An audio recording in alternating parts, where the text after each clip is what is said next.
Magandang gabi at maligayang pagdating sa Pampatulog Stories.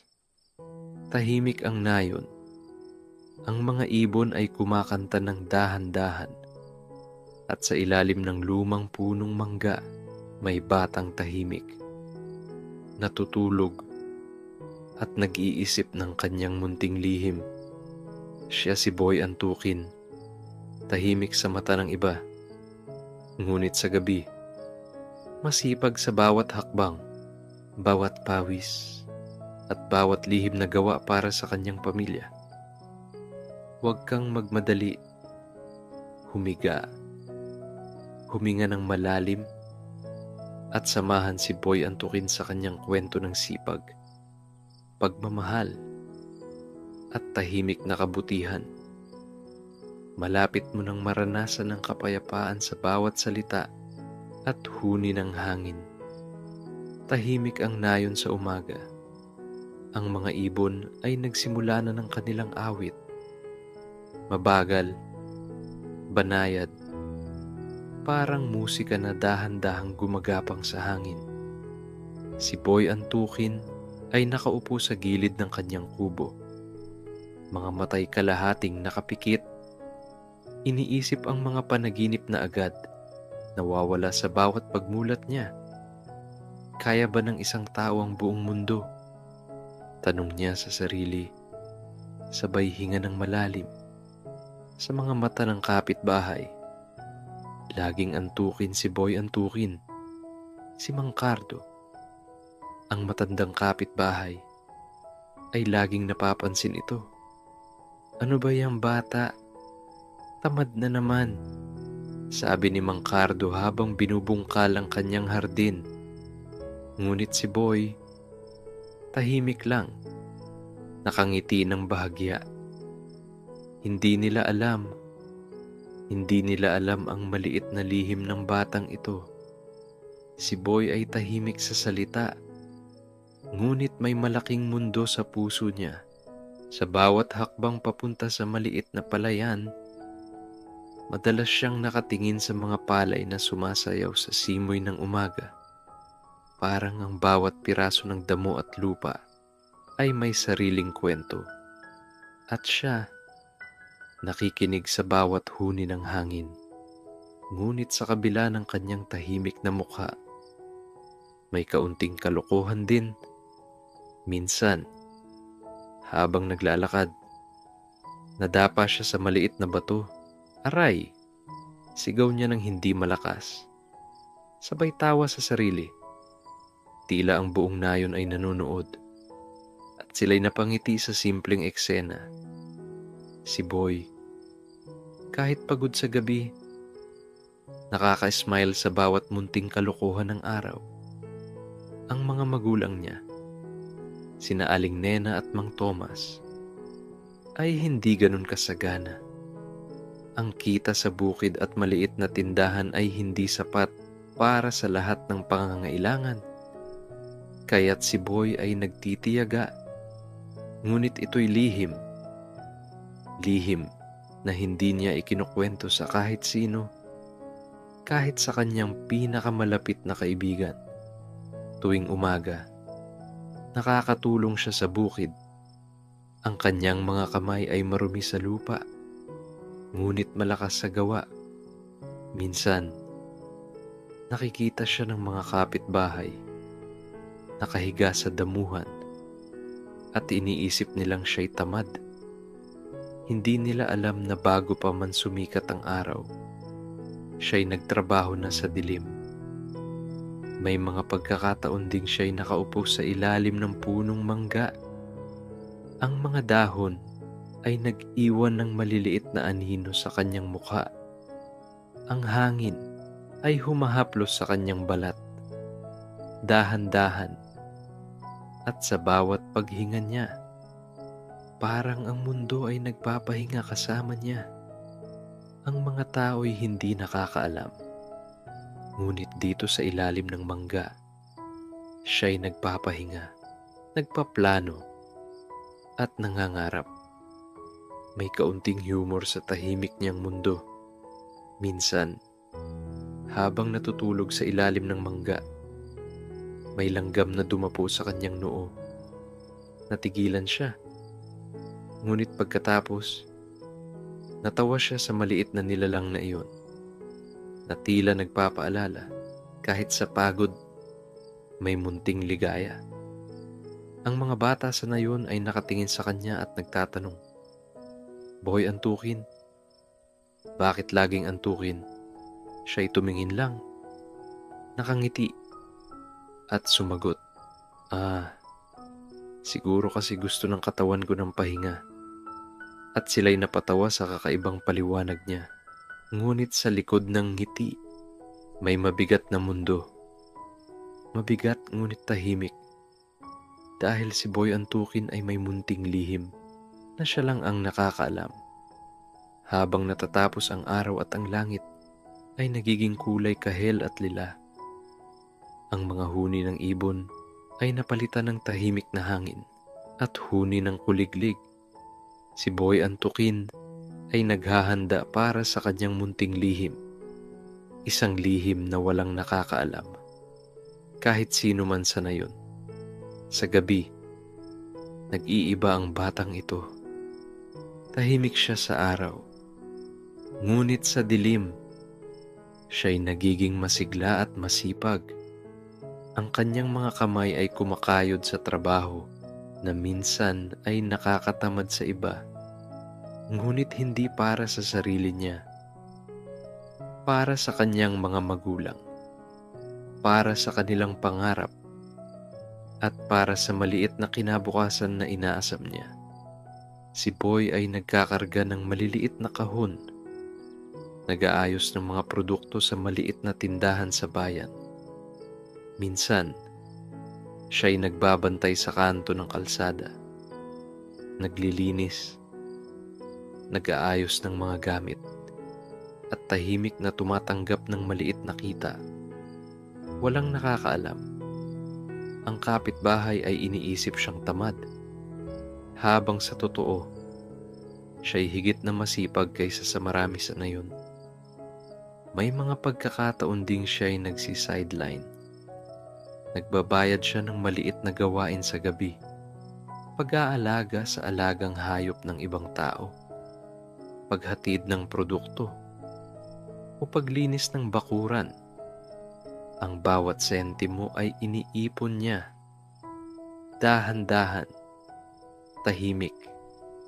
Para may maidagdag sa pang-araw-araw na pangangailangan ng pamilya niya. Ngunit hindi laging madali ang buhay. May mga gabi na siya'y sobrang pagod. Pagkatapos ng trabaho, nakaupo siya sa gilid ng ilog. Pinagmamasdan ang mga bituin. Ang malamig na simoy ng hangin ay humahaplos sa kanyang mukha. Dahan-dahan. Humihinga siya ng malalim. Iniisip ang bawat hakbang na kanyang ginawa sa araw. Ang bawat hakbang na may kasamang pagmamahal sa pamilya. May mga nakakatawang eksena rin. Isang gabi, habang nag-aayos ng kahon, may daga na tumakbo sa tabi niya. Siya'y natigilan, tumalon ng kaunti, at natawa sa sarili. Boy Antukin, seryoso ka sa buhay, pero simple ka pa rin sa mga bagay. Bulong niya sa hangin, at nagtawanan ng mga bituin sa itaas. Parang nakikibahagi sa kanyang munting kwento.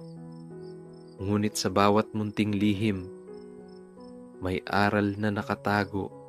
Hindi mahalaga kung ano ang iniisip ng iba. Hindi mahalaga kung paano ka nakikita sa unang tingin. Ang mahalaga ay ang katotohanang ginagawa mo ang tama. Kahit tahimik, kahit pagod, kahit walang nakatingin, ang gabi ay nagiging malalim. Ang mga ilaw sang nayon ay kumikislap. Naglalarawan ng simpleng pamumuhay. Si Boy Antukin ay nakaupo sa ilalim ng punong mangga. Pinagmamasdan ang buwan. Ang kanyang puso ay payapa. kahit mabigat ang katawan. Sa lihim niyang mundo, may ngiti. Sa lihim niyang mundo, may pangarap. At sa bawat paghinga, natututo siya ng munting aral. Ang sipag, pagmamahal, at determinasyon ay mas mahalaga kaysa sa opinyon ng iba. At sa bawat bituin na kumikislap sa langit, siya'y nakatingin at bumubulong. Isang araw, lahat ng ito ay magbubunga. Ang bawat lihim ko ay magiging daan para sa mas magandang bukas. Maagang umaga na naman sa nayon. Ang araw ay dahan-dahang sumisilip sa likod ng mga bundok. Ang mga palayan ay parang dagat ng luntiang alon na sumasayaw sa ihip ng hangin.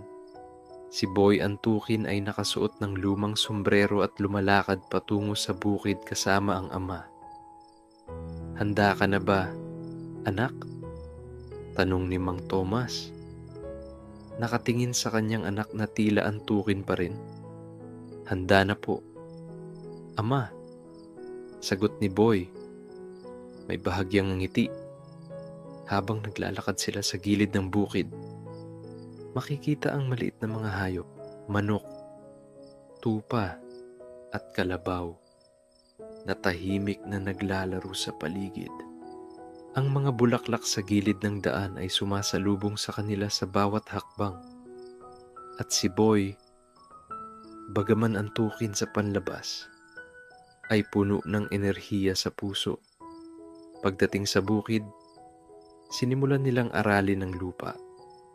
Ang bawat butil ng lupa ay kanilang pinaghirapan. Si Boy ay marunong humawak ng araro, kahit minsan nadapa siya at natapilok sa putik. Ngunit nagtatawa siya sa sarili, sabay hilik ng hangin na parang nakikisabay sa kanya. "Hay, buhay nga naman," sabi niya habang pinupunasan ang pawis sa noo. Ang pagtutulungan nila ng ama ay tahimik ngunit puno ng pagmamahal. Ang mga kamay nila'y nagkakapit, hindi sa literal, kundi sa bawat gawaing pinagsasaluhan.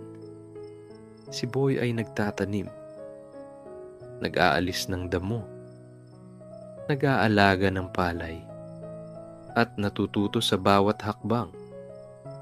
Ang bawat butil ng lupa ay parang leksyon sa buhay. May mga sandali ng katatawanan. Isang daga ang biglang tumakbo sa tabi niya habang nagtatanggal ng damo. Si Boy ay natigilan, tumalon ng kaunti, at natawa sa sarili. Parang gusto rin nilang tumulong sa bukid. Bulong niya sa hangin. At kahit ang ama niya ay napangiti sa maliit na eksena, pagkatapos ng ilang oras, sila'y umupo sa gilid ng bukid. Ang pawis ay tumutulo, ngunit may ngiti sa kanilang mga labi. Si Boy ay humihinga ng malalim. Tinitingnan ang paligid, ang mga bundok, ang mga palay, at ang tahimik na nayon na bumabalot sa kanila. Minsan, habang naglalakad pa uwi, si Boy ay napansin ang maliit na sanga ng punong kahoy. Hindi niya maiwasang tumigil, huminga ng malalim, at magsalita sa sarili. Ang bawat butil ng pawis ay may halaga, kahit wala ang ibang nakakaalam. Ang aral ng bukid ay simple. Ang sipag at pagtutulungan ay nagbibigay ng bunga. At kahit antukin siya sa mata ng iba, sa bukid, siya'y tunay na masipag. Ang mga kapitbahay ay nag-uusap sa tabi. Napapansin mo ba? "Boy Antukin, parang tamad pero mabuti sa bukid." Tawa-tawa silang nagkukwento. Ngunit hindi nila alam ang buong kwento.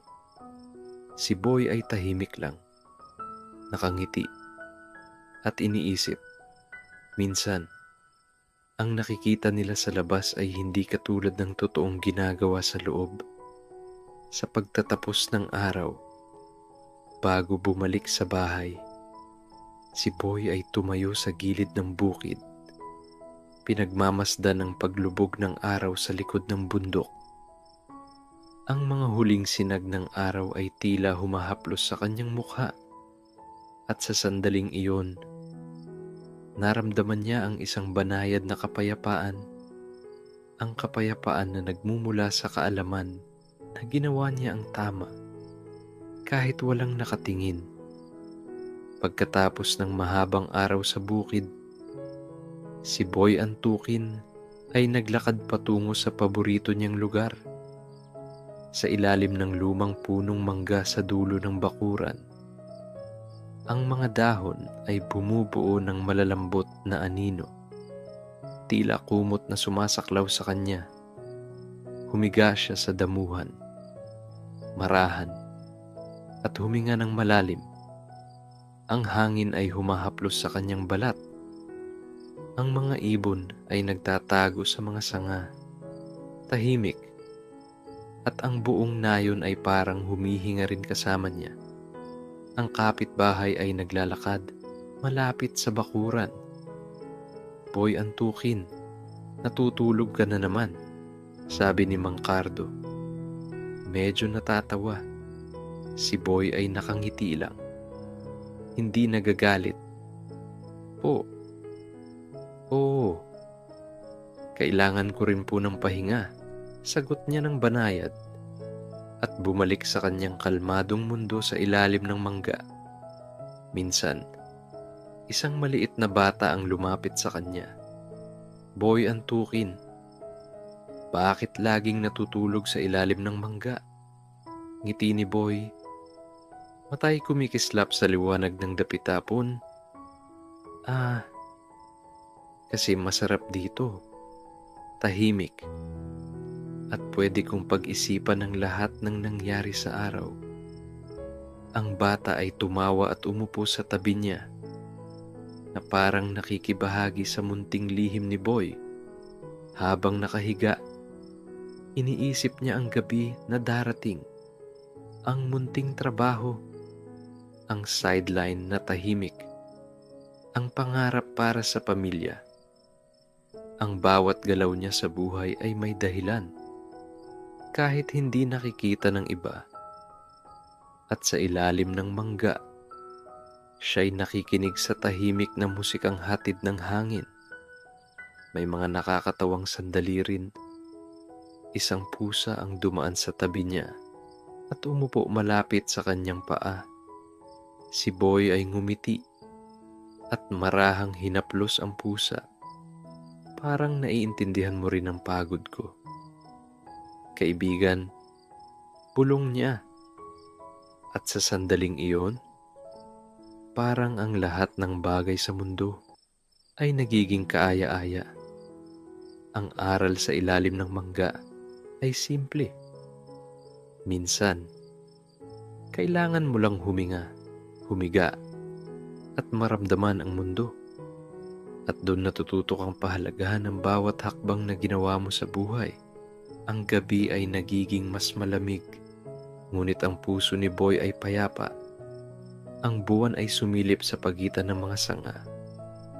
Ang mga bituin ay kumikislap, marahan, parang kumakaway sa kanya, at siya'y nakangiti sa munting lihim na alam lang niya. Sa ilalim ng punong mangga, natutunan ni Boy Antukin ang isang mahalagang bagay, na kahit antukin sa mata ng iba, may sariling halaga ang bawat tao, at ang pinakamahalaga ay ang kabutihan at pagmamahal na tinataglay mo sa puso mo. Ngayon, habang humihinga ng malalim, natutulog siya ng tahimik. Ang hangin ay humahaplos sa kanyang mukha. Ang pusa ay natutulog rin sa tabi niya, at ang nayon ay tahimik, payapa, nag-aabang sa bagong araw na darating. Minsan, habang natutulog ang nayon sa gabi, si Boy Antukin ay tahimik na nag-aayos ng mga gamit sa maliit niyang sideline. Ang ilaw ng gasera sa gilid ng bahay ay nagbibigay liwanag na parang buwan. na nakatapat sa kanya. At sa bawat galaw niya, mararamdaman ang tiyaga at pagmamahal na dala niya sa bawat kilos. Ang sideline niya ay maliit. Nagbabantay siya sa mga alagang hayop ng ibang tao. Nag-aalaga ng manok o minsan nagdadala ng mga produkto sa mga kapitbahay. Hindi siya humihingi ng malaking bayad. Ang mahalaga sa kanya ay makatulong sa pamilya at makapag-ipon ng kaunting pera. May mga pagkakataon ding nakakatawa. Isang gabi, habang naglilinis siya ng bakuran, may daga na biglang tumakbo sa tabi niya. Si Boy ay natigilan, tumalon ng kaunti at natawa sa sarili. Hay, mukha akong duwende sa dilim. Bulong niya sa hangin. Ngunit sa kabila ng maliit na eksenang iyon, may malaking aral na nakatago.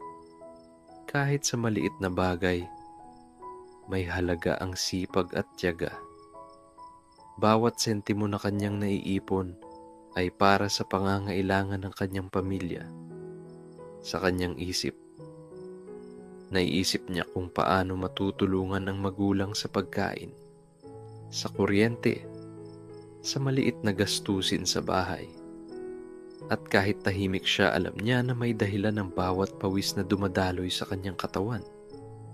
Isang gabi, habang nagbabantay ng manok ng kapitbahay, nakaramdam siya ng kakaibang saya. Parang napakagaan ng puso ko kapag nakakatulong ako. Bulong niya sa dilim. Ang hangin ay humaplos sa kanyang mukha. Dahan-dahan. At tila nakikisabay sa kanyang malalim na hininga. Ang maliit na gawa ay nagbibigay ng malaking kaligayahan. Ngunit may mga sandali ring pagod. Pagkatapos ng sideline, siya ay tumakbo patungo sa bukid upang makatulong sa ama sa huling oras ng araw. Ang kanyang mga mata ay paminsang kalahating nakapikit sa pagod. Ngunit may ngiti sa labi dahil alam niya, bawat pagod ay may katumbas na kabuluhan. May munting humor sa kanyang sideline. Isang gabi, isang pusa ang sumunod sa kanya sa bakuran. Si Boy ay tumawa. Parang may kasama akong supervisor. Sabi niya, habang hinahaplos ang pusa. At sa sandaling iyon, kahit pagod, natagpuan niya ang ligaya sa simpleng bagay. Ang aral ng kabanatang ito ay malinaw. Ang sipag at determinasyon ay hindi nakikita sa mata ng iba, kundi sa bawat gawaing tahimik, sa bawat lihim na pinapanday ng puso, at sa pagmamahal na inilalagay sa bawat kilos. Habang natutulog ang nayon, may mga mata ring nagbabantay. Ang mga kapitbahay ni Boy Antukin ay madalas mag-usap tungkol sa kanya. Yang bata ba na iyan ay tamad o masipag? Tanong ni Aling Martha habang nagluluto ng hapunan sa bahay. Parang tamad. Pero minsan, nakikita ko rin siyang tulungan ng ama sa bukid. Sagot ni Mang Cardo, ang kanilang mga pananaw ay halo-halo. Ngunit walang nakakaalam ng buong kwento. Sa kanilang pag-uusap, may halong pagtatawa. Nakakatawa talaga siya, antukin. Pero minsan, parang laging may ginagawa. Sabi ni Aling Martha, siguro natural lang. Gusto lang niya ng tahimik na buhay. Dagdag ni Mang Cardo. Ngunit sa gitna ng kanilang pagtatawanan, may maliit na bahagi ng kanilang usapan ang hindi tama. Hindi nila alam ang mga lihim ni Boy Antukin. Si Boy, sa kabilang banda, tahimik lang sa kanyang mundo. Nakikinig sa mga bulong ng hangin at sa tahimik na huni ng gabi. Parang napakaliit ng nakikita nila sa akin. Bulong niya sa hangin. Ngunit sa puso niya, Alam niya ang katotohanan. Siya'y masipag at determinado. Kahit hindi nakikita ng iba. May munting eksena ng humor sa pananaw ng kapitbahay. Isang gabi, nakakita sila kay Boy Antukin na natutulog sa ilalim ng punong mangga. Hindi ba siya dapat nasa bukid o nagtatrabaho? Tanong ni Aling Martha. Siguro antok lang talaga siya. Sagot ni Mang Cardo. Sabay tawa.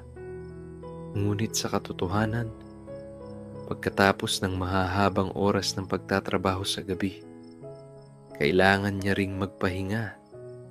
At doon nagsisimula ang kaibahan ng panlabas na pananaw at ng tunay na buhay ni Boy. Habang nagpapatuloy ang gabi, iniisip ni Boy ang kanyang buhay. Kung paano ang bawat hakbang, bawat pawis, at bawat lihim na trabaho ay may dahilan. Ang kapitbahay ay nakikita siya bilang tamad. Ngunit sa kanilang maling pagtingin, natututo si Boy Antukin ng pasensya at pag-unawa. Isang maliit na eksena ng katatawanan. Habang naglalakad si Mang Cardo sa tabi ng bakuran, may langgam na dumapo sa kanyang paa. Napahinto siya. Tumalon ng kaunti at natawa. Si Boy ay nakatingin mula sa ilalim ng mangga at sabay silang nagtawanan sa munting pangyayari na tila pinapaalala na sa kabila ng maling pananaw, may munting ligaya pa rin sa paligid. Ang kabanatang ito ay nagtuturo ng mahalagang aral na minsan, ang opinyon ng iba ay hindi batayan ng katotohanan at ang bawat tao ay may sariling laban, sariling lihim at sariling paraan ng pagsusumikap. Sa huli, si Boy Antukin ay natutulog ng tahimik. Ang buwan ay nakatapat sa kanyang mukha. Ang mga bituin ay kumikislap sa kalangitan. Ang kapitbahay ay natutulog rin. Hindi nakakaalam sa kabuuan ng kanyang buhay. Ngunit sa puso ni Boy, alam niya ang katotohanan. At ito'y sapat na. Pagkatapos ng maraming araw ng pagtatrabaho, tahimik na lumipas ang gabi sa nayon. Si Boy Antukin ay nakaupo sa gilid ng maliit na ilog. Ang tubig ay dumadaloy dahan-dahan, parang kumakanta ng munting awit. At sa bawat tunog ng agos, mararamdaman mo ang payapang ritmo ng buhay. Ang kanyang katawan ay pagod na. Bawat kalamnan ay tila humihinga ng mabigat. Ngunit sa puso niya may liwanag. Liwanag na nagmumula sa kaalaman na ang bawat pawis ay may halaga. At ang bawat lihim na gawaing tahimik ay may dahilan. Minsan, habang naglalakad pa uwi mula sa sideline at bukid, napansin niya ang isang maliit na punong kahoy na nakabaling sa daan. Huminto siya at huminga ng malalim. Ang mga dahon ay kumikislap sa liwanag ng buwan. Ang pagod, parang laging may gantimpala. Bulong niya sa hangin. Parang nakikinig ang mundo dahan-dahan sa bawat salita niya. May munting eksena ng humor. Habang naglalakad, nadapa siya sa isang maliit na bato. Tumayo siya at natawa, sabay bulong. Parang gusto ko rin maging graceful. Ang buwan ay nakangiti sa kanya. Parang nakikisabay sa kanyang tawa. At sa munting sandaling iyon, naramdaman niya na kahit pagod, may munting saya sa paligid. Ang liwanag sa likod ng pagod ay unti-unting lumalabas. Ang bawat pawis, bawat hakbang, bawat lihim na gawa ay nagiging daan para sa mas magandang bukas. Si Boy ay nakaupo sa ilalim ng punong mangga, pinagmamasdan ng mga bituin, at ang kanyang puso ay payapa. kahit mabigat ang katawan. Habang nakatingin sa kalangitan, naalala niya ang bawat sandali sa bukid, ang pagtutulungan nila ng ama, ang pagtawa sa munting kalokohan, ang pagod sa sideline. Lahat ay nagkakabuo sa isang kwento ng sipag, determinasyon, at pagmamahal. At sa bawat hininga, natututo siyang pahalagahan ang bawat maliit na tagumpay. Ang kapitbahay ay nag-uusap sa tabi. Napapansin mo ba? Boy antukin, parang mas masipag kaysa sa tingin natin, sabi ni Aling Martha. Ngunit si Boy, tahimik lang, nakangiti. Hindi niya kailangan ng papuri o pagkilala. Alam niya ang kanyang katotohanan. Habang lumalalim ang gabi, natutulog siya sa ilalim ng mangga. Ang hangin ay humahaplos sa kanyang mukha. Ang mga ibon ay natutulog sa sanga. At ang mundo ay tahimik. At sa tahimik na gabi, natutunan ni Boy Antukin na ang liwanag sa likod ng pagod ay hindi nakikita sa mata ng iba, kundi sa puso na handang magsumikap at magmahal. Ngayon, natutulog ang buong nayon sa ilalim ng malamlam na buwan. Si Boy Antukin ay nakahiga sa kanyang paboritong lugar, sa ilalim ng punong mangga. Ang damo ay malamig, ang hangin ay banayad, at sa bawat hininga, mararamdaman mo ang katahimikan ng mundo. Sa isip niya, iniisip niya ang lahat ng lihim na gawa niya. Ang sideline sa gabi, ang pagtulong sa bukid, ang bawat pawis at pagod. Ang mga kapitbahay ay iniisip siyang tamad. Ngunit sa puso niya, alam niya siya'y masipag, determinado, at puno ng pagmamahal sa pamilya. May munting eksena ng katatawanan bago matulog. Isang pusa ang dumapo sa kanyang dibdib, tumulak ng kaunti at natulog rin. Si Boy ay natawa sa sarili. Parang may kasama akong doormate sa dilim. Bulong niya. At sa maliit na sandali, natutunan niyang kahit ang simpleng kaligayahan ay mahalaga. Ang munting lihim ni Boy Antukin ay isang aral na minsan, ang tunay na halaga ng tao ay hindi nakikita sa mata ng iba, kundi sa bawat lihim na ginawa ng puso, sa bawat pawis na inalay para sa tama, at sa pagmamahal na ibinuhos sa bawat kilos. Ang buhay sa nayon ay simple, ngunit puno ng leksyon. Si Boy ay natutong magsikap kahit sa gabi, natutong magpahinga kahit sa pagod, at natutong magmahal kahit sa maliit na paraan. At sa ilalim ng punong mangga, natutunan niya na ang pinakamahalagang kayamanan ay ang sipag, determinasyon, at kabutihan ng puso. Sa bawat bituin sa langit, siya'y nakatingin at bumubulong. Isang araw, ang bawat lihim, bawat pawis, at bawat munting gawa ay magbubunga. At lahat ng ito ay magiging daan sa mas magandang bukas. Habang natutulog, ang hangin ay humahaplos sa kanyang muka. Marahan, ang pusa ay natutulog rin sa tabi niya. At ang mundo ay tahimik, payapa, parang buong nayon ay nakikinig sa kanyang mahinahong hininga. Ang kwento ni Boy Antukin ay nagtuturo sa atin ng mahalagang bagay, na huwag husgahan ng tao sa unang tingin, na ang bawat tao ay may sariling laban at sariling lihim, at ang kabutihan, sipag, at pagmamahal ay higit pa sa anumang opinyon ng iba. Sa huli, natutulog si Boy Antukin ng tahimik. Ang buwan ay nakatapat sa kanyang mukha. Ang mga bituin ay kumikislap sa kalangitan. At sa ilalim ng punong mangga, natagpuan niya ang kapayapaan. At ang aral ng buhay ay malinaw. Ang sipag, determinasyon, at pagmamahal sa pamilya ay tunay na kayamanan, higit pa sa nakikita ng iba. At sa ilalim ng punong mangga, natutulog si Boy Antukin ng tahimik. Ang hangin ay humahaplos. Ang mga bituin ay kumikislap sa langit.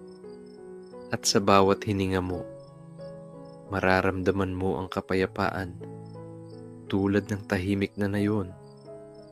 Tandaan, hindi mahalaga ang opinyon ng iba. Ang pinakamahalaga ay ang kabutihan, sipag, at pagmamahal sa puso mo. Salamat sa pagsama sa kwento ni Boy Antukin. Huminga ng malalim at hayaang dahan-dahang dalhin ng gabi ang iyong pagod.